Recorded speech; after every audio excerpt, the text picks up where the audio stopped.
We're in the modern church on top of the tomb of St. George in Lydia and Lod. Oh, wow, it's just such a beautiful thing. And in that church right now, there's one of the best tour guides of Israel, Mordecai. And hi, how are you? Listen, can you tell us a little bit about... A little bit about this church? About the church, yes. Okay. What we have here is just... This is a 19th century church that was built, or a church that was built and destroyed many times. The first church began in the Byzantine ages, around the 5th century. It was destroyed in 614, and again in 1010, and again by Salah ad-Din, and again by Baibars, and rebuilt each time. Why did he destroy it? What is symbol? I mean, this is the symbol. The reason that this church was destroyed so many times is that St. George symbolizes the victory or Nakia of Christianity over other religions, and especially Judaism and Islam, and the Islamic rulers took this personally. So this is why this church... Not only the Islamic, everyone has been destroyed more than any other church that I know of. Can you tell us a little bit about, first of all, why there's a lot of flowers near St. George? Again, as we talked about in the crypt, yesterday was St. George's Day. Oh, is that because of it? That's right. And this is the picture of St. George, the slayer of dragons. That's how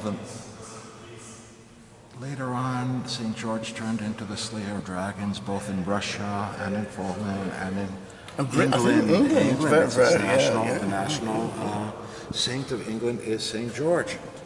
You have a lot of King Georges. King George V. All right, I live in King George Street. You live on King George Street. It came from King George, from St. George. The slayer of this dragon is not meant to be taken literally. It's a matter of faith, that faith will win the evil, not that the serpents will be destroyed by a certain Hercules guy. But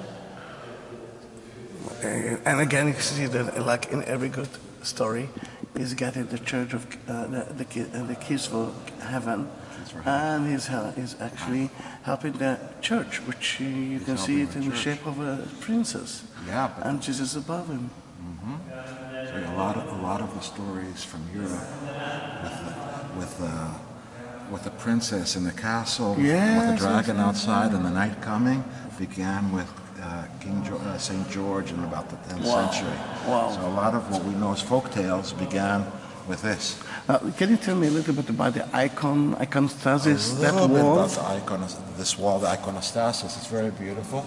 We have here St. George, and then to the right, of course, Mary and the baby Jesus with the angels. Yes. This is, behind this wall is where the mysteries take place. Oh. This is where the wine turns to blood and the bread to the flesh of Christ. This is the mysteries of the Greek Orthodox Church. And here to the right we have Jesus. The teacher. The one. The teacher. Yeah. Wonderful. And actually you can see that he's holding the world. The world in his hand. Yeah. And here we have John the Baptist, one of the greatest theological figures of his age. Yeah, that he always was the kind of the angel. In that case, you can see a lot of see the white wings. And here we have the rebuilders of the church to the right. Oh, wow! There's a lot of information you can actually study for. And look at the colors. Look at the colors. Such a beautiful place. And one more question, if it's okay by you. It's a strange church. I mean, you can see the nave, but. Yeah, okay, we're missing, let's come back a little bit. All right. We're missing, we have the left-hand nave, the central, but the right, the apses, the right apses is missing. That is now part of the mosque that Sultan Baibars, the Mamluk, created using parts of the land of the church. But the church would have gone. Oh yes, all right. I remember that.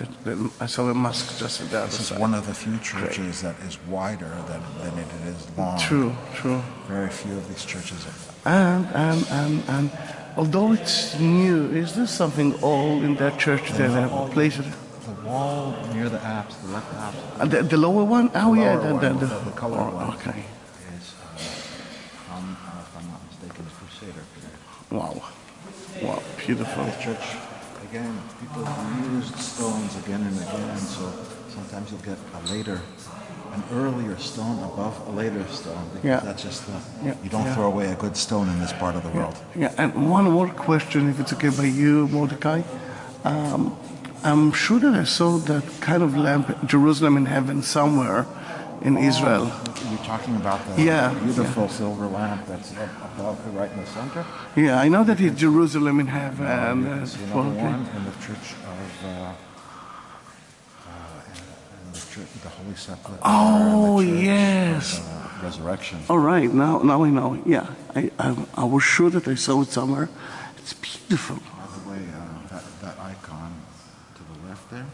Which one? The gold. That is gold and silver.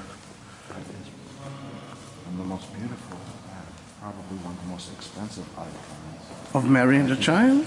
Yes, that can be found anywhere in the world. Beautiful. All gold and silver. Beautiful. And I can see St. George again, a modern painting of St. George. The same thing in the back, in the back you can see the princess. That's from 1945. Yeah.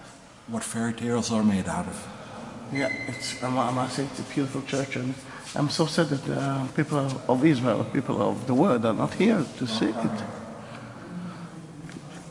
Mordecai, it was a pleasure. Thank you very much. You're welcome. I'm so happy that I met you here.